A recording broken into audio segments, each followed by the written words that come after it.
Guys and welcome back to the channel. आज हम पढ़ेंगे inflammation the basic of pathology. इसमें अगर कोई एक्सटर्नल मतलब इन्फ्लेमेशन क्या होता है कि अगर कोई एक्सटर्नल स्टिमुलस कोई एक्सटर्नल एजेंट, चाहे वो चोट लग जाए, एक्सीडेंट हो जाए, कोई बैक्टीरियल इन्फेक्शन, फंगल इन्फेक्शन, कुछ भी लग जाता है हमारे स्किन के ऊपर, ठीक है। तो हमारा बॉडी का क्या रिस्पॉन्स रहेगा उस चीज़ को एलिमिनेट करने के लिए, हटाने के लिए। हमारा बॉडी उसको हटाएगा ना, उस इन्फेक्शन को या चोट को रिपेयर करेगा या इन्फेक्शन को हटाएगा। ये जो भी पॉसिबल स्टेप्स लेने हैं हमारे बॉडी को उस चीज़ को हटाने के लिए, वो हमारा बॉडी करेगा, ठीक है। तो अब हम देखेंगे इन्फ्लेमेशन। ओके, तो inflammation is local response against the external stimulation. उस पॉइंट पे जहाँ चोट लगी है उस पॉइंट का जो लोकल रिस्पॉन्स है उस एक्सटर्नल स्टिमुलस का, एक्सटर्नल चोट का, एक्सटर्नल इन्फेक्शन का, दैट इज इन्फ्लेमेशन। ओके, या तो कोई फिजिकल डैमेज, या तो कोई केमिकल डैमेज, या तो कोई इन्फेक्शियस डैमेज, या तो कोई immunological damage. Okay, physical damage जैसे चोट लग जाना, केमिकल डैमेज जैसे कोई केमिकल का स्पिल हो जाना इसके ऊपर, या कोई हीमोटॉक्सिन हो जाना, कोई इन्फेक्शन जैसे कोई बैक्टीरिया या फंगल हो जाना, या तो कोई इम्यूनोलॉजिकल यानी कि हमारा सेल ही अल्टर हो गया अपने फंक्शन में और उस चीज़ को किल करने के लिए हमारी बॉडी ल्यूकोसाइट्स को वहाँ भेजेगी, डब्ल्यूबीसी को वहाँ भेजेगी, ताकि उस सारे अल्टर्ड चीज़ों को वो किल करके हटा के और फिर से फंक्शन को नॉर्मली स्टैब्लिश करें। ओके, अब देखते हैं 4 साइंस ऑफ इन्फ्लेमेशन, जो फेमस 4 साइंस है। क्या क्या है? Rubor, tumor, calor and dolor. तो rubor means redness, tumor means swelling, calor means heat and dolor means pain. So redness, swelling, heat and pain, ये 4 इन्फ्लेमेटरी है साइंस। उसके बाद पांचवा आता है लॉस ऑफ फंक्शन, जो बाद में ऐड किया गया था। अगर मतलब इन चारों से भी ये चीज़ ठीक नहीं होता है तो उस बॉडी के फंक्शन को ही उस टाइम तक कट ऑफ कर दिया जाएगा। अब देखते हैं टाइप्स टाइप्स ऑफ इन्फ्लेमेशन। तो दो बहुत फेमस टाइप्स है, एक्यूट और क्रोनिक। एक्यूट होगा अगर वो ताज़ा ताज़ा जख्म है, जैसे अभी अभी चोट लगी है, कुछ दिनों की बात है, कुछ टाइम का बात है, तो वो एक्यूट में आएगा। और क्रोनिक का मतलब बहुत पुराना हो गया वो चोट, बहुत पुराना हो गया वो दिक्कत, जिस वजह से कुछ एक्स्ट्रा इवेंट्स उसके अंदर होंगे। तो बेसिकली देखिए, ये वीडियो बहुत बड़ा हो जाएगा एक्सप्लेन करने में क्रोनिक और एक्यूट को, तो हम इसको 2 पार्ट्स में डिवाइड करेंगे। पहला पार्ट एक्यूट के लिए रहेगा जो ये है, और सेकेंड पार्ट क्रोनिक के लिए रहेगा जो इसके आगे वाले वीडियो में आएगा, ठीक है। तो हम अलग अलग पार्ट्स में इसको पढ़ेंगे डिटेल के साथ, हड़बड़ी नहीं करना है, कहीं भागना नहीं है हमको। ओके, तो धीरे धीरे पढ़ेंगे, ठीक है। तो अगर हम एक्यूट इन्फ्लेमेशन को डिफाइन करेंगे तो क्या होगा, ये शॉर्ट ड्यूरेशन का होता है। अभी अभी चोट लगी और बॉडी अपना काम करना शुरू कर दिया, ये शॉर्ट ड्यूरेशन का होगा। अर्ली बॉडी रिस्पॉन्स, हमारी बॉडी उस पर अभी चोट लगी और जल्दी से बॉडी हमारा उस पर रिस्पॉन्ड करना शुरू कर देगा, ठीक है। वहाँ पे इन्फ्लेमेटरी साइंस आ जाना, जैसे रेडनेस, स्वेलिंग, हीट और पेन वहाँ पे आ जाना।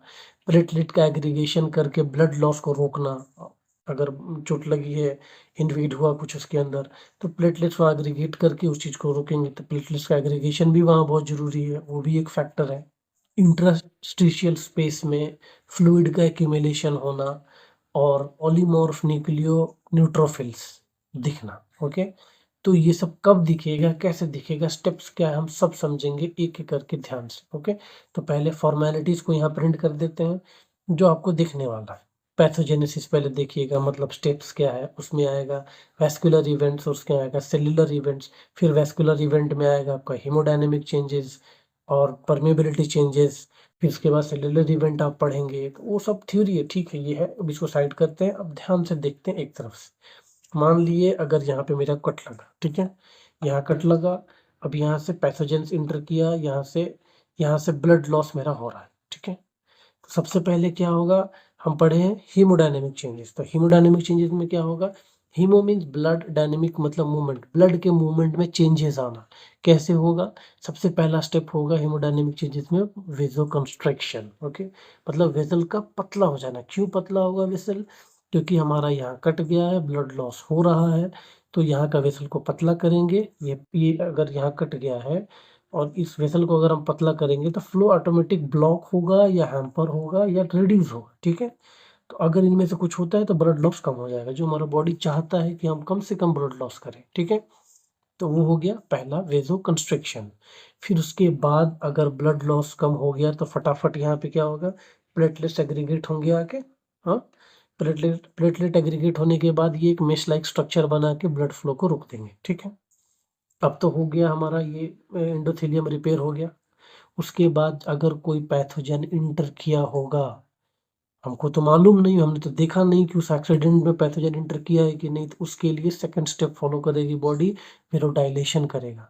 अब क्यों करेगा वेरोडाइलेशन, रिपेयर हो चुका है, वेरोडाइलेशन होने पे भी अब यहाँ से ब्लड तो बाहर गिरेगा नहीं, तो वेरोडाइलेशन करके हम क्या करते हैं, जो अंदर का जो माइ एंडोथेलियल में जो सेल्स है, उन सेल्स के बीच का जो गैप रहता है ना, इंटर एंडोथेलियल जो गैप है, उस वेजो डायलेशन की वजह से वो गैप्स चौड़े हो जाने, ठीक है, चौड़े हो जाएंगे।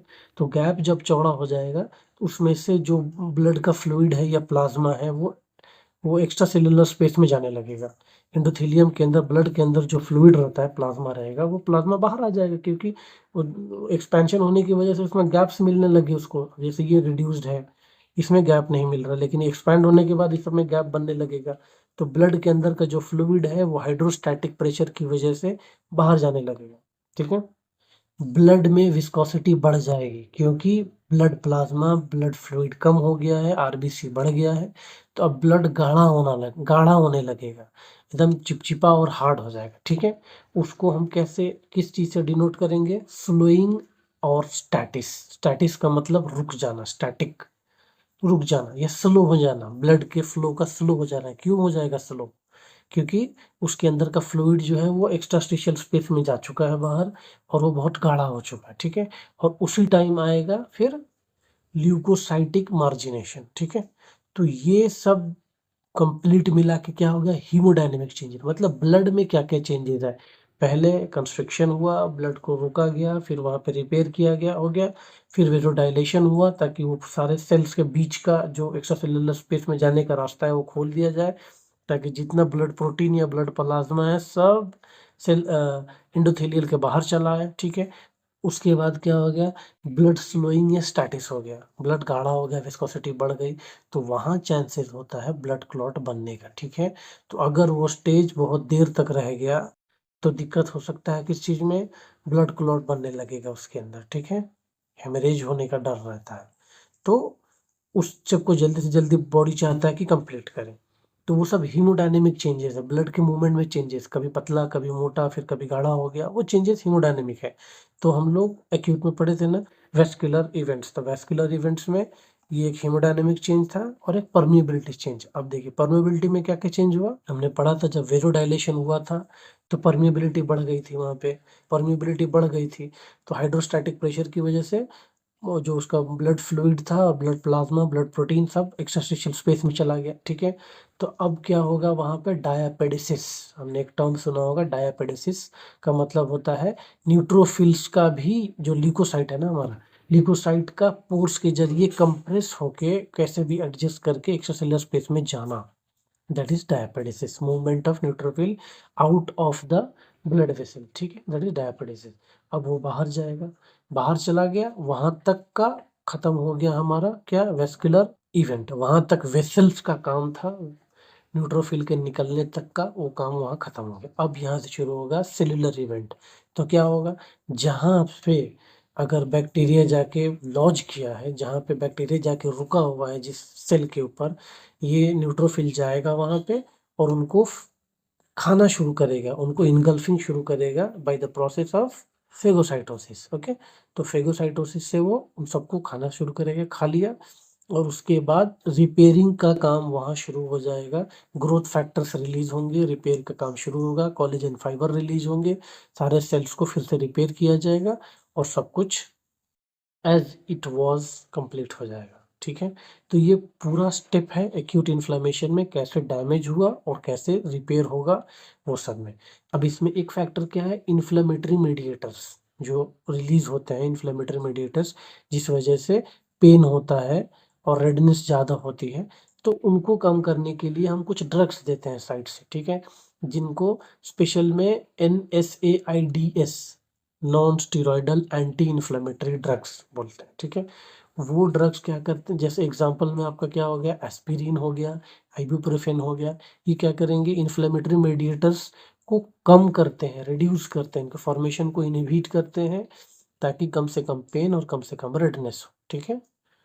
So hopefully this was useful for you.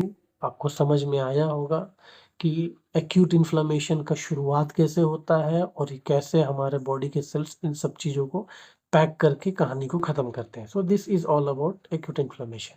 अब नेक्स्ट चैप्टर में हम पढ़ेंगे, नेक्स्ट वीडियो में पढ़ेंगे कि क्रोनिक इन्फ्लेमेशन में कैसे होता है। जब एक्यूट इन्फ्लेमेशन में कंट्रोल से बाहर हो जाती है चीज़ें, तब वो क्रोनिक में इंटर करती हैं, तो वहाँ पे कैसे हमारा बॉडी उस रिएक्शन को टैकल करता है, हम नेक्स्ट वीडियो में देखेंगे। तब तक के लिए स्टे ट्यून्ड, और ऐसे एक्सप्लेनेशन के लिए हमारे अगले वीडियो का वेट कीजिए। Thank you so much.